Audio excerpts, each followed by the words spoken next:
Good evening. This is Vice Admiral Rhino Nurse, Gypsy Pirate Queen.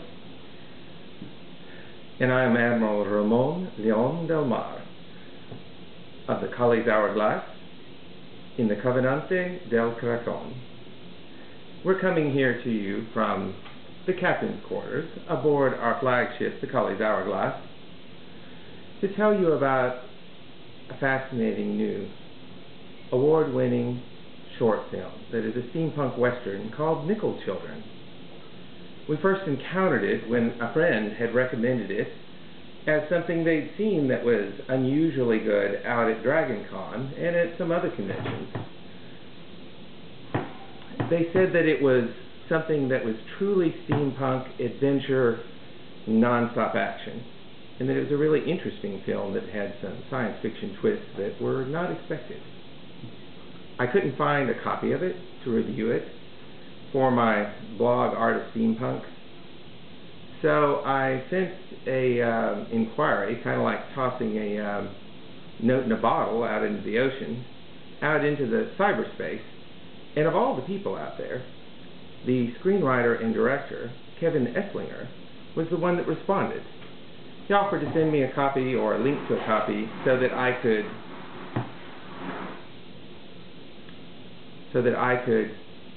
look at the film, review it, and tell you something about what I thought about it. This film, for me, was not only interesting and extremely steampunk and very adventurous, but some aspects of the film really touched me because, as in many westerns, the bad guys were really, really bad, but in this case, they were trapping children in a terrible circumstance. And I recognized in the film that the discussion of children in slavery, and in this case, not only arena fighting, but the sex industry, was something that was a more comfortable package to kind of plant a seed in the subconscious of the minds of the viewers to wonder if such things still exist today, which in fact they certainly do, and therefore was a way of using good art, good steampunk art, to improve the world and affect social change. And that's something that we work very hard to support. Would you like to comment something about that? So far, we've screened Nickel Children at several events. We screened it at the KeyCon down in Austin, at AllCon here in the Dallas area, and the Oklahoma Steampunk Expo up in Oklahoma City. And we will also be scheduled to screen it at ACON 22, coming up in just a few months here in Dallas. And the film has been very well received. We've had good attendance and turnout for all of our screenings, and the audiences were very interested and asked many intelligent questions. And many of the audience members were not aware of the prevalence of the slave trade, even in the U.S. today. That's correct.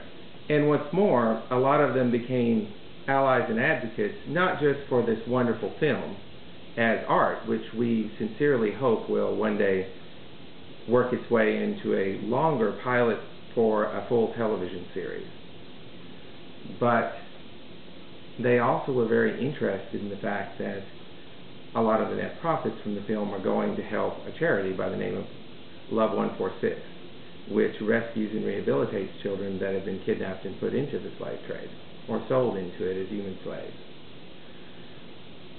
When I realized that that was part of the entire purpose why so many professionals had come together and volunteered their time and energy to put forth this excellent film project, I contacted the director and said that now that my review had gone out and I could alleviate myself of the need to keep some objective distance,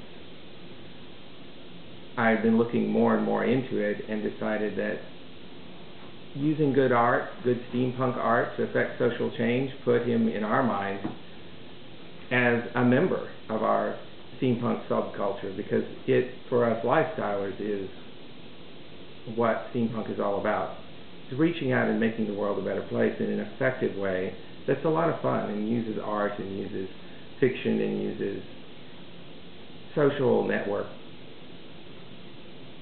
So we were going to gather our comrades and our allies and rally around this project, which we've done. I searched the internet to find every anime, science fiction, and steampunk convention in the country. I selected the ones that were either all steampunk conventions or were within a halfway reasonable driving distance of our home or of the director's home. And I contacted all of them. We had a pretty reasonable response as far as how many of these conventions were interested in screening it. We've gotten more than a dozen screenings scheduled just this year for a film, in addition to the normal ones that it was already slated for in multiple film festivals, both nationally and internationally.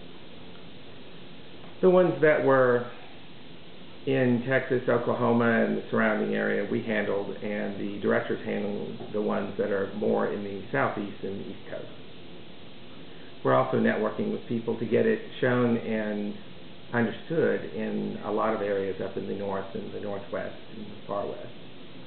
It was scheduled for Wild West Con out in Arizona, but due to some confusion about permissions to show it and that sort of thing, I don't think it actually aired.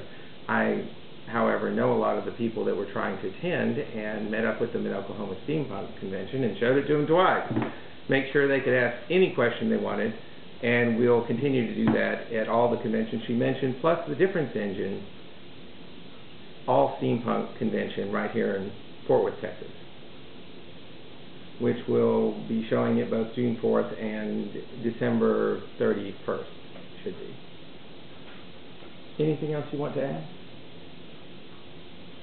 We humbly ask your support for this film. Help us in putting the punk back in steampunk and making some social change in the world. Absolutely.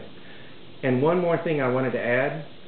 One of the other things that attracted us to this was that instead of just making up what they thought steampunk might be, or what a steampunk aesthetic was, or costuming, or ensembles, or whatever words you want to use, props and such, they went to the local steampunk community there in the Tennessee area, and they asked them directly to both advise their staff and to loan them equipment and supplies and costuming and ensembles and clothing and props that these individuals use in their regular steampunk events. They weren't looking for the extremely glossy, polished types of things you saw in maybe the steampunk episode of Castle, because that would not be appropriate in Dust Bowl, Kansas. They instead went with a much more realistic level of very interesting steampunk attire that can't be questioned on any level as to whether or not it's steampunk, because it's what people in our subculture use for their own events on a regular basis. We all have different aesthetics. We, for instance, rather than the Victorian era, do more clock punk, which is more 18th century, 17th century. We even like the 16th century in the golden age of piracy. It's a slightly different version of steampunk, but the basic concept is all the same.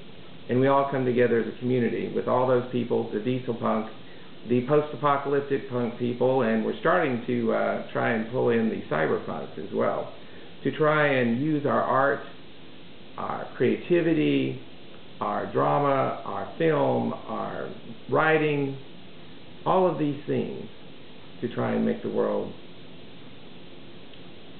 open up their eyes and come together to make changes that have to happen. Thank you. Fair winds and following seas to you. Fair winds and following seas.